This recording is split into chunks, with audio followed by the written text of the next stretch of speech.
میرا نام کوشچن زبان میرے ہے دو جی، سوال ہیں آپ سے سر. یہ میرا آپ سے پوچھنا سوال چاہتا ہے ہوں کہ آپ میرا چلو سوال حسین یہ ہے صاحب آپ کے دھڑ دھڑ سوال ہمارے جوابات تو پوچھیں. کہ سر مجھے بتائیے گا، آپ کو پتہ ہے سوشل میڈیا پہ ریئیکشنز ہوتے ہیں، تو یہ عمران خان کی تربیت کی وجہ سے ہم لوگوں میں جو یوتھ ہیں، اس میں آپ نے دیکھا ہوگا، آپ نے نوٹ کیا ہوگا کہ اگر آ جاتا ہے کہ کلثوم صاحبہ کی ڈیتھ ہو گئی ہے تو وہاں پہ بھی اسماعیل کا ریئیکشن ہوتا ہے، بچی کے ساتھ ریپ ہو گیا تو وہاں پہ بھی اسماعیل کا ریئیکشن ہوتا ہے. تو خیر، اب یہ بتائیں کہ آپ، مجھے پتہ ہے آپ ایک جرنلسٹ بھی ہیں لیکن آپ ایک سچے انسان بھی ہیں، تو اس لحاظ سے میرا سب سے بڑا عمران خان صاحب سے ایشو یہ ہے کہ فورگیٹ اباؤٹ دس کہ وہ ایشین ٹائیگر بنا دے پاکستان کو، بلکہ ورلڈ پاور بھی بنا دے، لیکن یہ جو قوم کو برباد کر دیا ہے بد تہذیب سکھا کے، تو اس کا ازالہ کیسے ہوگا؟ یہ جو عمران خان ہے، آپ کو مطلب یہ لگتا ہے یہ پارلیمنٹری سسٹم میں یعنی کہ یہ فٹ بندہ ہے؟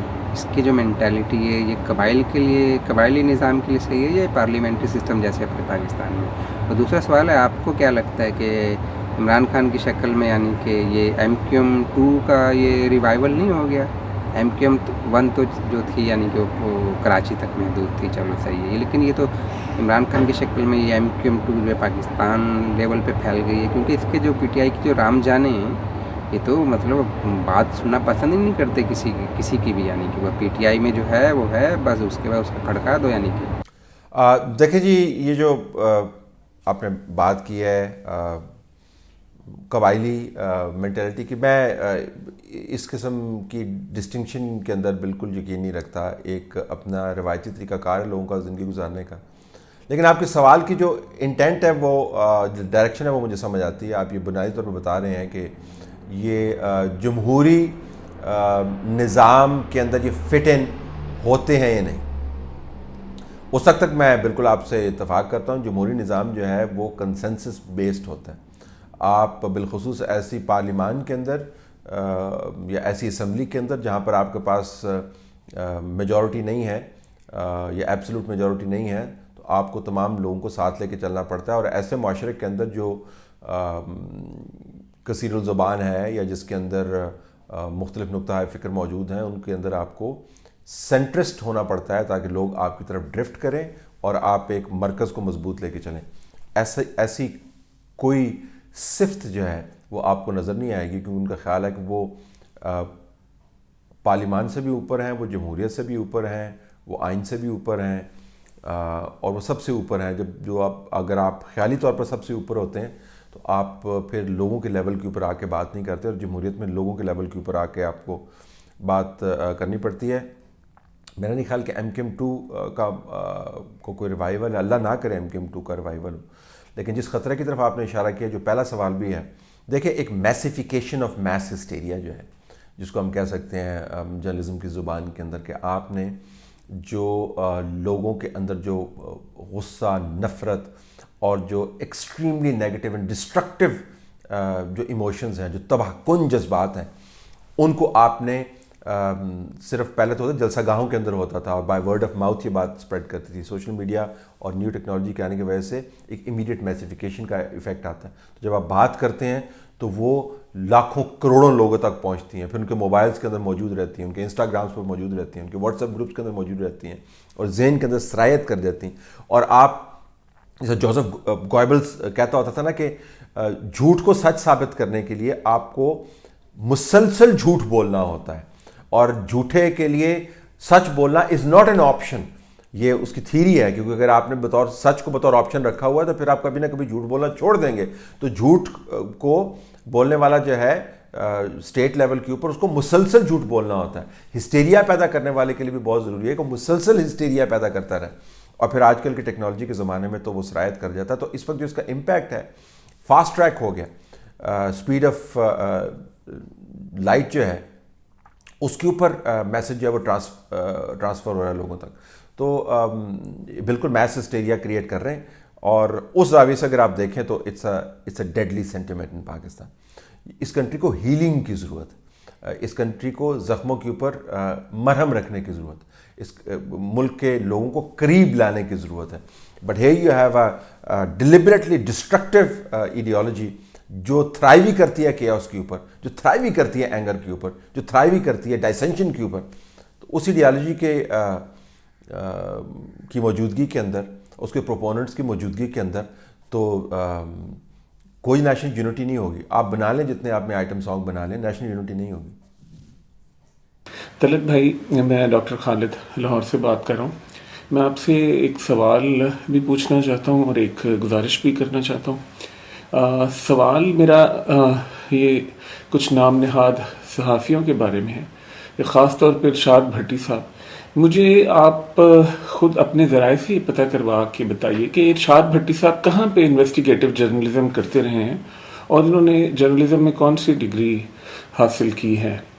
تو یہ میں آپ سے پوچھنا چاہوں گا کہ یہ جو بھنڈ نامہ یہ کرتے ہیں آ کے ٹی وی پہ، یہ کون سے ادارے ہیں جنہوں نے ان کو اس کی ڈگری دی ہے.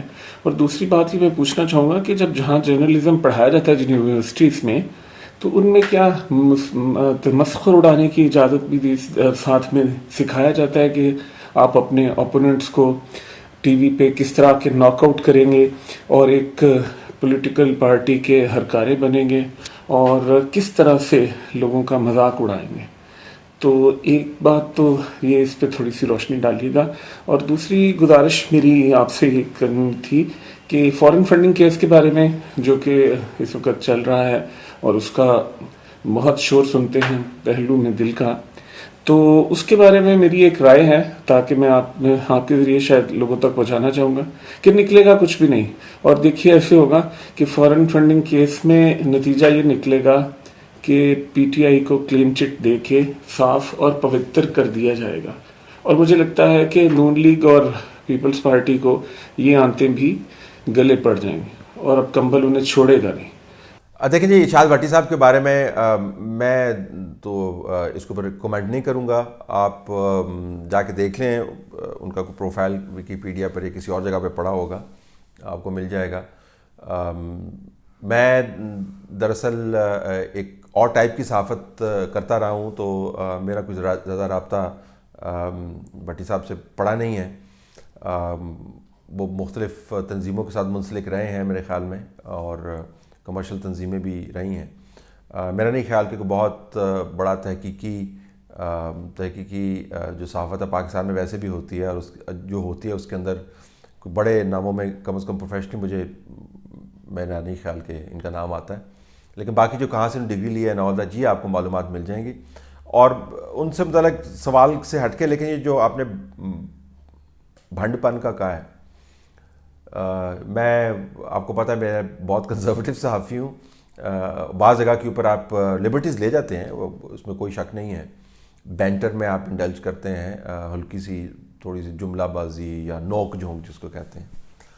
لیکن جو کلچر ہے جو میڈیا مالکان نے خود پروموٹ کروایا ہے، let me also tell you, جو اسکرین جو ہے نا، وہ یاد رکھیے گا، it does not belong to the journalist, it does not belong to the journalist, it does not belong to the anchor.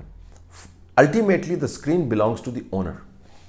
اور اونر بندے کو جب وہ جگہ دیتا ہے تو ایک ڈیلیبریٹ پالیسی ڈیسیژن کے تحت وہ جگہ دیتا ہے.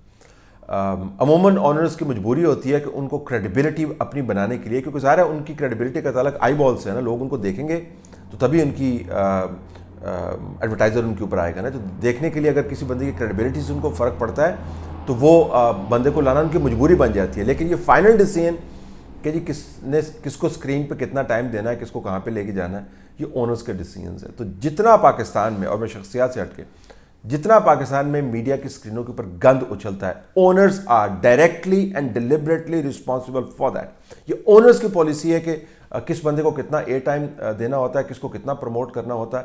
اونرز لیکن چونکہ فیصلے ہوتے ہیں اور نظر نہیں آتے ہیں، ماس کوئی پی سی ایل کا میچ ہو گیا، وہاں پہ بیٹھ کے ٹھٹے لگا رہے ہوتے ہیں، اور کبھی ان کے ایڈورٹیزمنٹس بند ہو جاتے ہیں تو احتجاج کے جھنڈے اٹھا کے لے آتے ہیں.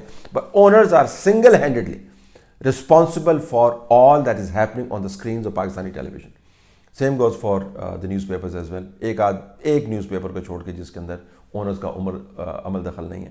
تو جب یہ لوگ کہتے ہیں جی کہ یہ جرنلسٹ کر رہے ہیں، تو بنیادی سوال یہ ہے کہ ان کو لا کون رہا ہے؟ اونرز لے کے آ رہے ہیں، لیکن اونرز کبھی وہ بھی نامعلوم افراد کی طرح بالکل پیچھے بیٹھ کے صحافت چلاتے ہیں. فارن فنڈنگ کا کیس آپ کی اپنی آبزرویشن ہے, میں اس کو پری جج نہیں کروں گا, لیکن جو ٹرینڈ نظر اس طریقے سے ہی آ رہا ہے کہ شاید اس طرف جا رہا ہے, بٹ اگین ہم اس کو اسپیکولیٹ نہیں کر سکتے, سیکنڈ گیس نہیں کر سکتے. Let's see what happens.